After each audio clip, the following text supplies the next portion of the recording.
ঈশ্বরের অনুগ্রহ না হলে আমরা কেউ তার নিকটে আসতে পারি না। মানুষ নানাভাবে পুণ্য লাভের পথ খুঁজতে যায়, তবে সেগুলোর কোনোটাই ফলপ্রদ হয় না। ঈশ্বরের ইচ্ছা না থাকলে আমাদের মধ্যে থেকে কেউ তার সামনে দাঁড়াতে পর্যন্ত পারবো না। তিনি পরম পবিত্র। আমাদের অন্বেষণ ও প্রচেষ্টা ব্যর্থ হয়েছে, তবে তিনি আমাদের খুঁজে নিয়েছেন।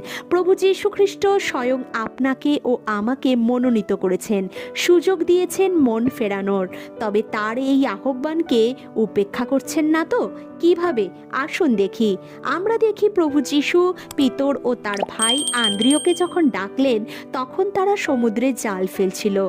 তারা তার জাল রেখে তাকে অনুসরণ করলেন। আবার যাকব ও যোহন দুই ভাই, তারা পিতার নৌকায় বসে তার জাল মেরামত করছিল। তারাও যিশুর ডাক শুনে তার পিতার নৌকা ও জাল সেখানেই ফেলে রেখে যিশুকে অনুসরণ করলো, আর তারা পেছন ফিরে তাকালো না। প্রভু আমাদের রূপ, গুণ, ভালো মন্দ বিচার করে আহ্বান করেননি। তিনি আহ্বান করেছেন পিতার কাছে ফিরে আসতে, পাপ থেকে মন ফেরাতে।